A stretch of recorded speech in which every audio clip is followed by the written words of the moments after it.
자, 오늘은요 베드로전서 4장 11절 이 한 말씀을 가지면서 은혜 나눌 텐데요. 다 기억하시죠? 첫 번째, 우리 화요일 날은 무엇이었습니까? 예수님을 통해서 하나님을 생각함으로. 그리고 목요일 날 어저께는 뭐였습니까? 요셉을 통해서. 오늘은요 베드로를 통해서 하나님을 생각함으로. 자, 왜 이런 나름대로 이름을 우리가 떠올리냐 하면, 이들도 이 땅에 살아간 분들 중에 한 사람이고, 그렇다면 여러분도 이 땅에 살아가면서 우리는 무엇을 생각함으로 살아갈까라는 그 마음을 우리 나누기 위해서 오늘은 베드로를 선택해서 나가겠습니다. 이런 설교를 몇 번 해보려고 합니다. 왜냐하면 우리가 of nothing, 아무것도 없는, 즉 성경에 나오는 그 무엇 하나님에 대해서 얘기를 하지만 진실적이고 진리고 성령의 인도하심 따라 우리가 듣고 봤지만 사람을 좀 통해서, 즉 성경에 나오는 분들을 통해서 에이 그 사람도 했으니까 라고 하며 나도 할 수 있다라는 우리 자신감을 한번 갖기 위해서 그들의 실패와 또 그들의 하나님 안에서 하나님을 생각함으로 그들이 어떻게 인생을 살아갔는가를 한번 보는 시간 되기 원합니다. 왜냐하면 많은 사람들이 이 목사님 성경에서 나오는 얘기인데 이건 특이한 하나님의 라고 생각하는 분들이 너무 많아요. 그죠? 그럼 우리가 그 성경에 나오는 분들을 통해서 어떤 일을, 많은 선교사님들이 자기의 인생을 버리고 선교하는 그 활동, 죽음까지도 무서워하지 않는 그들의 모습. 그럼 우리가 이곳에 사는 여러분과 나는 과연 어떤 마음으로 살아가야 할까라는 마음을 생각하며 말씀을 준비해 보았습니다. 우리 다 같이 먼저 하나님의 말씀 보겠습니다. 시작. 만일 누가 말하려면 하나님의 말씀을 하는 것 같이 하고, 누가 봉사하려면 하나님이 공급하는 힘으로 하는 것 같이 하라. 이는 범사에 예수 그리스도로 말미암아 하나님이 영광을 받으시게 하려 함이니 그에게 영광과 권능이 세세히 무궁하도록 믿으리라. 아멘. 어저께 제가 올린 여러분의 카카오를 통해서 소식을 하나 보냈죠. 2025년 우리 교회를 방문했던, LA를 방문했던 대학생의 간증을 혹시 들어보셨습니까? 간증이 무엇이었습니까? 그냥 경험 삼아서 출발했던, 한 번도 교회를 방문하지 않았던 그 여학생이 어떤 일이 우리들의 무엇에 예수의 사랑으로 어떻게 간증하는 것을 제가 들으면서 저는 정말 눈물을 흘렸습니다. 왜? 성경책으로 때린 것이 아니라 말씀을 나누면서 여러분의 봉사와 함께 그는 무엇을 이제 예수를 반석으로 세우고 알아가는 과정을 깨웠습니다. 저는 굉장히 그 간증을 들으면서, 여러분 카카오에 있으니까 한번 다시 들어보시는데요, 얼마나 멋진 하나님 은혜입니까? 그것이 어떻게 이루어졌습니까? 그저 구경 삼아서 시작했던 그 한 번도 교회 문을 들어가 보지 않은 그 학생이 간증을 통해서 반석의 그 예수를 알아가는 그런 과정. 그럼 이것이 바로 우리의 삶의 행함으로, 행동으로 이루어지는, 우리 작은 교회가 나름대로 봉사한 그 뜻과 그 봉사에 그 하나님의 은혜가 있었다는 것입니다. 우리가 그러죠? 한 천하를 얻으면 무엇을 얻는다? 천하, 한 영혼이. 그것이 무엇을 해줬을까요? 그냥 거저? 아니에요. 예수를 아는 헌신이 있었기 때문에 그런 일이 일어났다 저는 봅니다. 자, 여러분들 아다시피 베드로는 누굽니까? 예수님의 픽 수제자입니다. 예수는, 즉 베드로는 예수님의 수제자로서 우리에게 많은 교훈을 줄 텐데요, 그러나 보니까 많은 실수를 하고 시행착오도 가졌지만 결국 하나님께서 귀하게 쓰임받은 사람이 바로 베드로입니다. 그러므로 오늘 여러분, 하나님을 생각함으로에 있어서 베드로는 어떠했는지 살펴보는 것은 우리에게 매우 유익한 것일 텐데요. 여러분, 그럼 베드로를 통해서 우리가 우리의 신앙이 어떤 과정을 거쳐서 성장하고 변화되었는지 한번 살펴보겠습니다. 자, 첫 번째 볼 텐데요. 많은 구절을 읽겠습니다. 베드로가 주는, 즉 말씀해 주는 교훈을 설명할 텐데, 자, 시작. 첫 번째 보니까 주는 그리스도요 살아계신 하나님의 아들이다. 그럼 그 다음에 뭡니까? 22절에 주여 그리 마옵소서, 이 일은 결코 주께 미치지 아니하니라. 자, 우리가 생각할 때는 주님을 생각하는 그 마음입니다. 주는 그리스도요 살아계신 하나님 아버지예요. 또 주님이 어떤 역경이 다가오는 것을 얘기하자, 아유 주여, 에이 말도 안 되는 소리 하지 마세요. 그럴 때 뭐라고 청을 받습니까? 사탄아, 뒤로 물러가라. 너는 하나님의 일을 생각하지 아니하고 도리어 사람 일을 생각하는도다 라고 마태복음 16장 23절에서 책망을 받습니다. 그는 좋은 뜻에 얘기했습니다. 주여, 그럴 일이 일어날 수 없습니다. 저희들이 부탁할게요. 저희들이 함께 할게요. 아유, 주님은 살아계신 하나님의 아들. 그런데 베드로가 세상 생각으로 던졌다는 것을, 사탄아 물러가라. 여러분, 마태복음 16장에 등장하는 베드로는요, 우리로 하여금 많은 것을 생각해야 합니다. 그는 주님의 질문에 놀라운 대답을 했지만 곧이어 사탄아 뒤로 물러가라 라는 책망을 받습니다. 이것은 우리로 하여금 여러분 겸손하게 하는 구절이라 생각합니다. 자, 베드로에게 일어난 일이 오늘 우리에게도 일어날 수 있다는 것입니다. 자, 예수님은 베드로에게 너는 하나님의 일을 생각하지 않고 사람 일을 생각한다라고 책망하셨습니다. 얼마나 많은 그런 일들을 우리 하고 계십니까?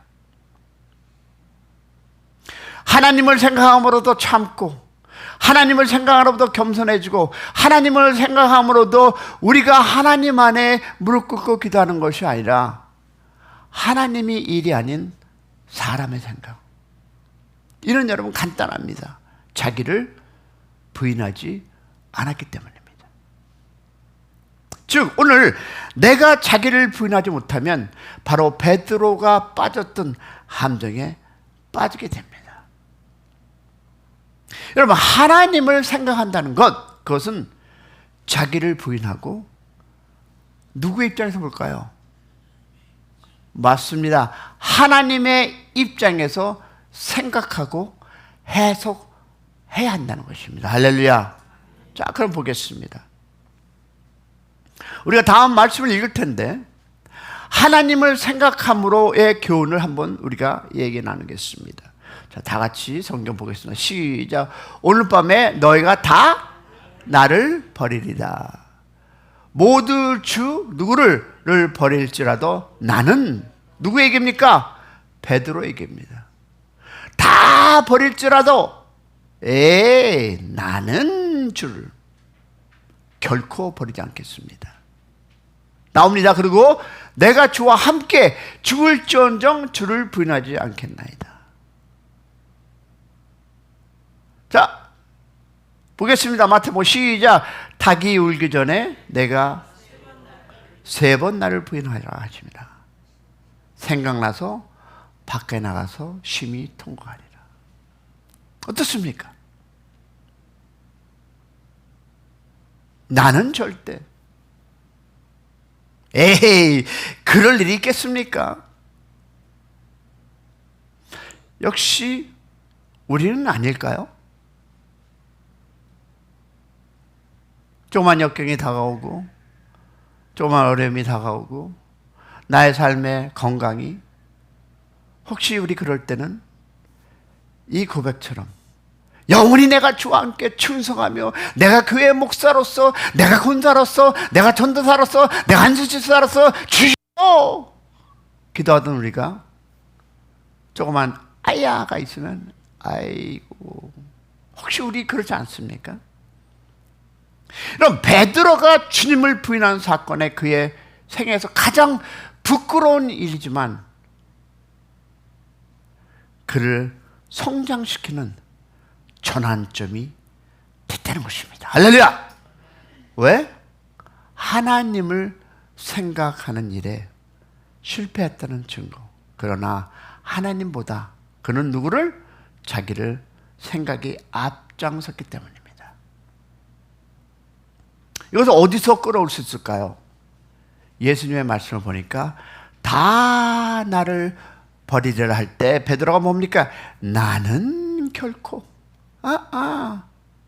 다른 사람은 몰라도 나는 여기서 우리는 자기의 의라는 함정을 보게 됩니다.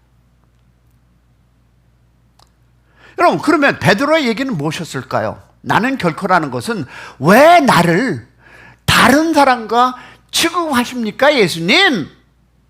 라고 하는 자기의 의. 교회도 마찬가지입니다. 아니, 목사님 왜 나를 저 사람과 똑같이 취급하세요? 내가 얼마나 충성하고. 같은 이야기 아닐까요? 여러분, 결국 닭 울음을 듣고자 자신을 틀렸고 예수님 말씀이 옳았음을 인정했습니다. 그런데 여러분, 성경은 이 실패를 기록해서 무엇이라고 얘기하는 겁니까? 우리 교훈은 뭘까요? 너도 넘어질 수 있다는 것입니다. 샘 목사도 이층희 목사도 여기 있는 모든 분도 넘어질 수 있다고 경고하는 것입니다. 그리고 넘어짐을 통해서 자라난다는 교훈도 주는데요. 자, 그겠습니다. 또 다른 우리 베드로의 경험을 보겠습니다. 자, 시작. 게바와 안디옥에 이르렀을 때 책망받을 일이 있기를 내가 그를 대면하여 책망하였노라. 자, 이 14절. 복음의 진리를 따라 바르게 행하지 아니함을 보고 게바에게 이르되 어찌하여 억지로 이방인을 유다인답게 하려 하느냐. 또 다음 시작. 내가 그리스도와 함께 십자가에 못 박혔나니 이제는 내가 사는 것이 아니요 오직 내 안에 그리스도가 사는 것이라. 자, 변화의 사건을 우리는 성경에서 읽습니다. 여러분, 베드로는 그 베드로의 죄는 여러분 복음의 진리를 따라 바르게 행하지 않았다는 것이었습니다. 바울은 이 갈라디아 교회의 그 영적 함정을 지적하면서 베드로 실수로 얘기를 하는 것이 여러분 오늘 이 말씀 갈라디아서입니다. 나도 전에는 그래서 그렇게 하고 그렇게 행동했는데 이제 나는 오직 예수 안에서라는 이 고백입니다. 나도 옛날에 그런 실수했어. 갈라디아에게 얘기합니다. 나도 그런 어려움이 있었어. 그리고 얘기합니다. 그리고 나도 빠졌어 하면서 마지막 고백이 뭡니까? 그러나 내가 그리스도와 함께 십자가. 자, 그러면 바울은 이 갈라디아 교회의 영적 함정을 지적하면서 자기 실수를 예르는데 그 이유는 뭡니까? 갈라디아 교회의 문제가 바로 베드로가 빠졌던 문제와 같았기 때문이었습니다. 여러분, 이것이 바로 간증이라는 얘기입니다. 여러분, 어떤 간증을 하시고 사십니까? 그 뿌리는 하나였습니다. 복음의 변질입니다. 베드로는 이방인들과 함께 식사하다가 유대인이 오자 물러났으면 나는 아니야. 그 행동은 바로 복음의 본질에 거슬리는 일이었어요. 바울의 책망도 베드로의 반응도 모두 진실하고 귀합니다. 그러면 베드로의 죄는 자기를 부인하지 못한 죄입니다. 바울이 뭐라고 얘기합니까? 내가 그리스도와 함께 십자가에 못 박혔느니라고 갈라디아서 2장 20절. 그러면 우리가 빠지는 함정, 그것은 바로 내가 죽었다는 그 복음의 사실을 잃은 거예요. 우리는 주님의 십자가 앞에 다 죽었다라는 고백하지 않습니까? 근데 잊어먹습니다. 여러분, 베드로도 복음을 몰라서 그런 것이 아니에요. 수제자로 따라다녔어요. 3년. 그것도 주님을 통해서 직접. 복음 몰랐을까요? 알면서도 여러분, 기름력 있습니다. 살지 못했습니다. 여러분, 나름대로 신학 공부도 한 분도 계시고 신앙생활도 저보다 2배로 더 하셨지만 살지 못하면 그럴 수 있다는 것입니다. 한 단어, 아는 대로 살지 못하는 것입니다. 여러분, 저한테 많은 얘기 하잖아요. 뭐 이렇게 해야 됩니다. 성경은 이렇게 얘기하고 근데 여러분, 살지 못한다면 그것은 인간의 연약함입니다. 여러분, 비복음적인 습관이 들으셨어요? 비복음적인 습관이 우리 안에 너무 익숙하게 자리 잡고 있기 때문입니다. 그 오랜 생활을 하면서도 왜 사람들은, 인클링 저도, 왜 세상적으로 누구를 판단하십니까? 즉, 아는 대로 살지 못하는 것은 여러분, 말씀대로 살지 못하는 거예요. 왜? 너무 익숙해서. 그럼 해결책은 오직 하나예요. 그죠? 어떻게 해요? 매 순간 깨달은 삶입니다. 여러분, 작은 유혹, 작은 교만, 작은 미움, 복음 아닌 삶은 쉽게 넘어가게 합니다. 여러분, 큰 것은 여러분 우리가 감당해요. 작은 것. 자, 그러면 이런 본문 말씀을 통해서 한번 우리 교훈을 받으며 한번 마무리를 해보겠습니다. 자, 볼 때 베드로후서 1장 12절 그리고 계속 읽습니다. 시작. 너희가 이미 있는 진리에 있으나 내가 항상 생각나게 하려 하노라. 예수 그리스도의 은혜와 그를 아는 지식을 자라가라. 자, 무슨 뜻이냐면 베드로는 이제 죽음을 앞두고 그의 인생을 돌아보며 우리가 잊지 말아야 할 교훈을 남깁니다. 생각나게 하려 하노라. 우리는 잊기 쉽기 때문입니다. 여러분, 신앙은요, 멈춰서는 것이 아니라 주님의 은혜와 주님을 아는 지식에서 계속 자라나는 것. 이것을 많은 지도자들이 못하고 있습니다. 옛날 것 재탕하고 살아가면 안 됩니다. 특히 목사들은. 그리고 가리키는 사람들, 선생들도 마찬가지입니다. 여러분, 다시 부탁하는데 재탕하지 마십시오. 갖고 있는 지식으로 하지 말고 말씀으로 다시 변화되고 다시 충전하고 나누는 여러분이 되시기를 소망합니다. 베드로는 경험했습니다. 어떻게? 넘어짐도 회복도. 그래서 더 강렬하게 우리에게 권면하고 있는 것입니다. 자, 그 결론은 무엇일까요? 간단합니다. 하나님을 생각하는 것. 하나님의 말씀을 생각하는 것. 여러분, 어거스틴의 회심을 보니까 자기 생각에서 하나님의 생각으로 이렇게 써요. 사랑하는 여러분, 하나님을 생각이라는 이 고백은 단지 신념이 아니라 인생의 방향이 바꾸는 전환점입니다. 여러분, 그 대표적인 예가 바로 초대교회의 교부 어거스틴입니다. 그는요, 젊은 시절에 그는 철학과 쾌락에 빠졌고 세상의 지식과 자신의 지혜를 더 의지했습니다. 그러나 어느 날 그 마음에 늘 공허함이 있었습니다. 어느 날 공원에 가는 기도 중에 그는 어린 아이의 목소리처럼 들려온 말씀이 들었습니다. 집어 들어라, 그리고 읽어라. 그는 근처에 있던 성경을 펼쳤고 그의 눈에 들어온 말씀이 바로 로마서 13장 13절과 14절이었는데요. 방탕과 술 취하지 말며 오직 예수 그리스도의 옷을 입고 정욕을 위하여 육신의 일을 도모하지 말라. 그 순간 그 생각이 자기 중심에서 하나님의 중심으로 바뀌었다는 이야기입니다. 그리고 훗날 이렇게 고백합니다. 오 하나님, 사람의 마음은 당신 안에서 쉼을 얻기 전까지 결코 평안을 얻을 수 없습니다. 어거스틴은 하나님을 생각을 붙잡은 사람이었습니다. 그리고 그 하나님의 생각이 그의 전 인생을 바꿨습니다. 그런 은혜가 여러분과 함께하기를 축원합니다. 우리도 마찬가지 아닐까요?